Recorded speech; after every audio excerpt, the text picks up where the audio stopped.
welcome inside the brand new Renault Megane RS trophy that Renault Switzerland have given me for 2 weeks. I'm now going into the end of my first week living with this car and I have loved it so much. You have to excuse my voice a little bit. I have been ill the last couple of days, but I managed to find just enough energy to get out of bed and go and film today's video. Not only is this car exciting, but more exciting news, this is the first drive of my summer on a mountain pass. Today I am on the Oberalp Pass, which is the mountain pass leading out of Andermatt. If you've been subscribed to my channel for some time, you will know that I'm crazy about mountain passes and I've been waiting so long for them to open. Luckily, the Oberalp Pass opened last week and I could not think of anything else better to do than bring this car up here. It's basically a more hardcore version of the one I had last time. The power is still the same. It's from a 1.8 litre turbocharged engine that produces 300 horsepower, 400 newton meters of torque with the manual option, which I have, which is the right one to have. But this is a hot hatch. It's a proper little hot hatch. So for me, it should be a manual. Hot hatches just really take me back to being a teenager, driving like a hooligan with your mates, having your foot flat down everywhere, front wheel drive, understeering into corners. It's just so much fun. If you've never driven a proper little hot hatch, you need to get out and try one. Oh yes. I missed these cars so much. It is lighter, which means it is faster. At first glance, comparing this trophy model to the original RS model, there's not a big difference, but the first things that stand out are for sure the seats. So the trophy model has these amazing Recaro bucket seats. Not only do they look incredible, but they're super comfortable, and they also sit 20 millimeters lower than the previous version. So you're nice and low down, and definitely worth it alone for the seats to get the trophy model. The next big thing on the trophy model is the exhaust. The previous one just barely made no sound, and now on this one you get the most ridiculous and obscene bangs coming out the back. I'm going into a tunnel now, so excuse the bad lighting, but I am going to now try and show you the noise this makes. So bit of power, you come off it. Oh, there we go. It's ridiculous. Sometimes lets off the biggest bangs you've heard.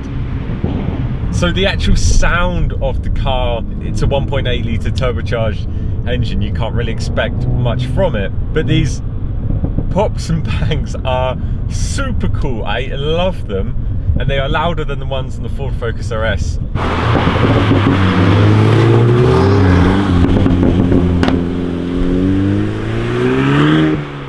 You don't get any pops or bangs when you change gear. It's literally when you downshift and then come off, then you get some noise. It's also got uprated and lighter Brembo brakes. They work seriously good.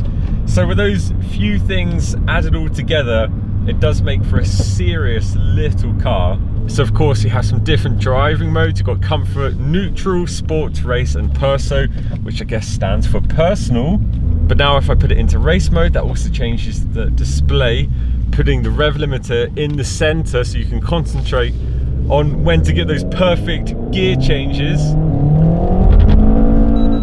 Hairpin bends all day long in this.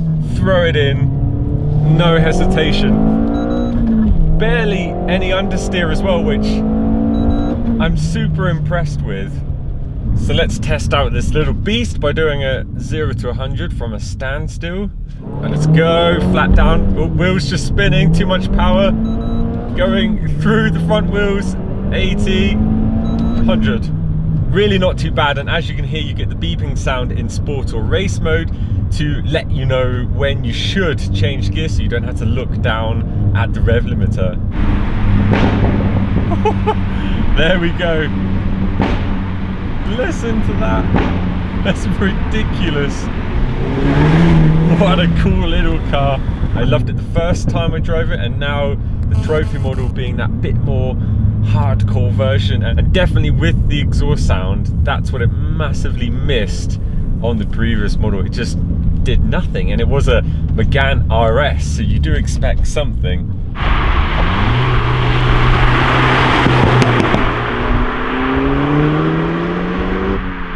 So this for me is what the Megane RS always should have been. On the corners it's machine. So what this does have is 4-wheel steering, and I can't even begin to explain how good the 4-wheel steering works. So if you get one of these, you need to bring it to some twisty roads. Then that for me was a big selling point on the previous one. Look at this on the hairpins, it's ridiculous. Come on, let's throw it into this one.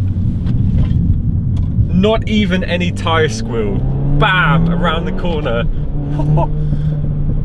Hairpins, bam, all day long. So much fun. I said from the beginning of starting my YouTube channel, I am a huge hot hatch fan, and that's never changed. No matter what supercars I get to drive, I will always love driving hot hatches. They are just such a blast to drive. They don't take themselves too seriously. You can really get to experience the car by putting your foot flat down, not have to worry that you're doing double the speed limit. Out the corner. Oh yes. Proper fun.